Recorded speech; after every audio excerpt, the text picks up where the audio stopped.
नमस्कार, capital TV Bihar देख रहे हैं आप। आज इस स्पेशल स्टोरी में हम बात करेंगे बिहार में चल रहे विशेष गहन संशोधन यानी SIR के मुद्दे की, जो सियासत का सबसे गर्म मसला बन चुका है।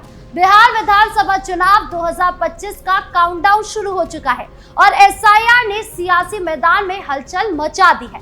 विपक्ष खासकर RJD और कांग्रेस इस मुद्दे को लेकर आक्रामक है और इसे मतदाता दमन का हथियार बता रहा है। दूसरी तरफ NDA, जिसमें JDU, BJP, लोक जनशक्ति पार्टी और हिंदुस्तानी अवाम मोर्चा शामिल है, जो SIR को मतदाता सूची की शुद्धता और निष्पक्ष चुनाव की गारंटी बता रहा है। तो आखिर SIR का पूरा मसला क्या है? क्यों NDA इससे सही ठहरा रहा है जबकि विपक्ष इसका विरोध कर रहा है? आइए सियासी जंग को विस्तार से समझते हैं और देखते हैं कि SIR का माहौल कैसे NDA के पक्ष में जाता दिख रहा है।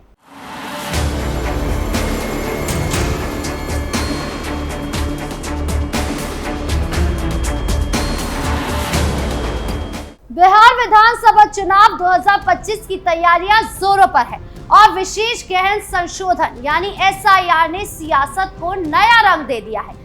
SIR एक ऐसा अभियान है जिसे चुनाव आयोग ने 24 जून 2025 को शुरू किया था ताकि बिहार की मतदाता सूची को अपडेट और शुद्ध किया जा सके।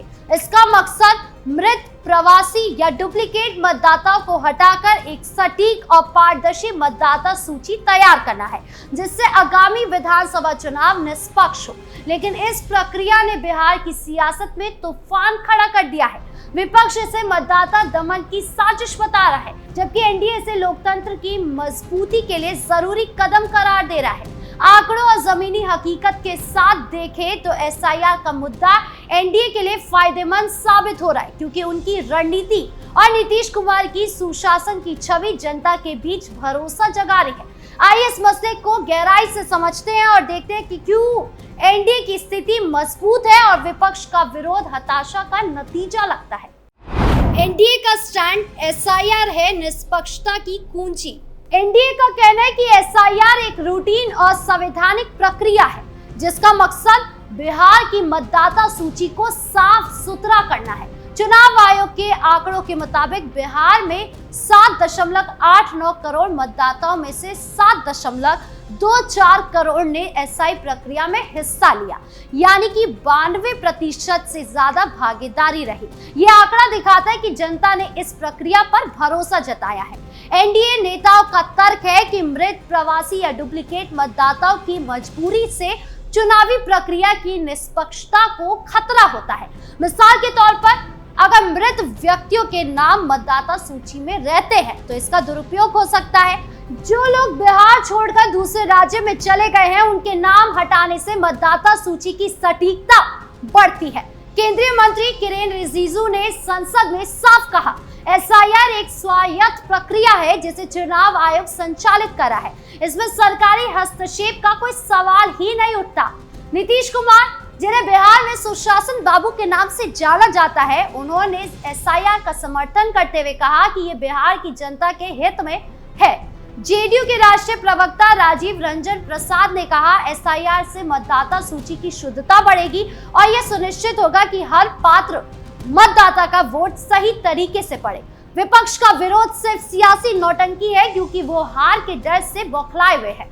BJP नेता और बिहार के उप मुख्यमंत्री सम्राट चौधरी ने इसे अस्पष्ट करते हुए कहा कि 2003 में आखिरी बार ऐसी व्यापक संशोधन प्रक्रिया हुई थी।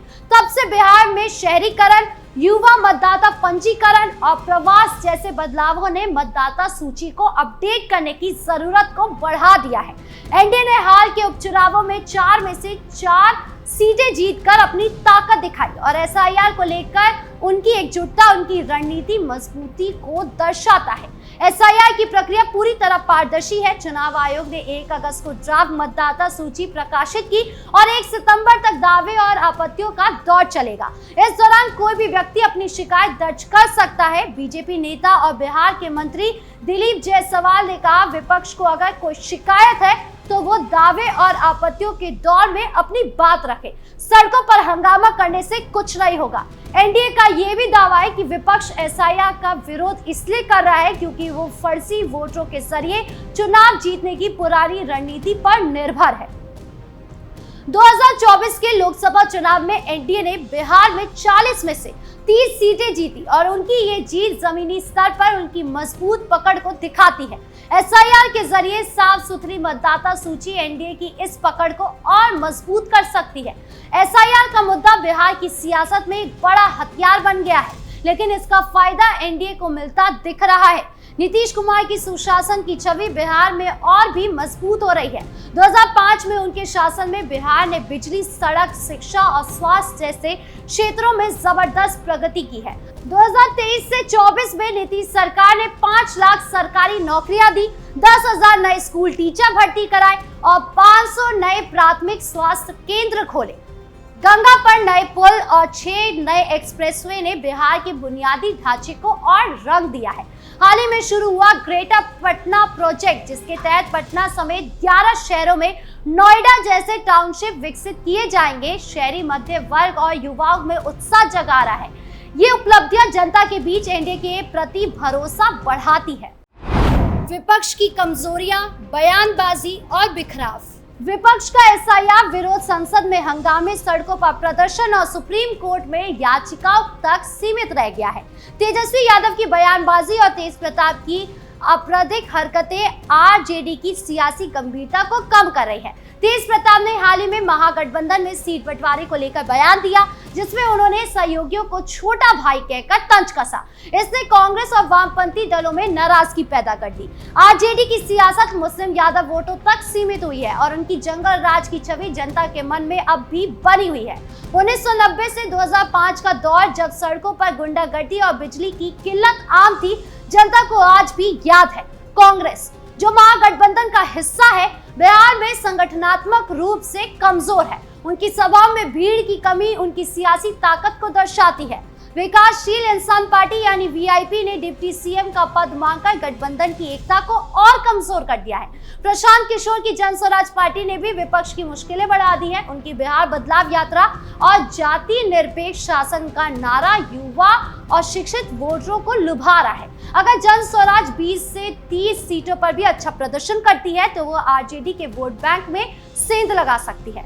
एसआईआर का मुद्दा बिहार की सियासत में तूफान खड़ा कर रहा है, लेकिन इसका फायदा एनडीए को मिलता दिख रहा है। नीतीश कुमार की सुशासन वाली छवि, बीजेपी की संगठनात्मक ताकत और चिराग और मांझी की जातिगत अपील ने एनडीए को मजबूत स्थिति में ला खड़ा किया है। एसआईआर को लेकर उनका स्टैंड साफ है। ये एक संवैधानिक प्रक्रिया है जो निष्पक्ष चुनाव सुनिश्चित करेगी। दूसरी तरफ विपक्ष का विरोध हताशा और सियासी ड्रामे का परिणाम लगता है। तेजस्वी की बयानबाजी, तेज प्रताप की हरकतें और महागठबंधन की अंदरूनी कला उनकी कमजोरी को उजागर कर रहा है। सुप्रीम कोर्ट में याचिका और संसद में हंगामे भले ही सुर्खियां बटोर रहे हो, लेकिन जनता के बीच एनडीए का विकास और सुशासन का नारा ज्यादा असरदार साबित हो रहा है। सवाल यह है कि क्या विपक्ष अपनी हताशा को रणनीति में बदल पाएगा या एनडीए की एकजुटता और सुशासन का नारा 2025 के रण में फिर से बाजी मार लेगा। आपको क्या लगता है? कमेंट बॉक्स में जरूर बताएं। नमस्कार।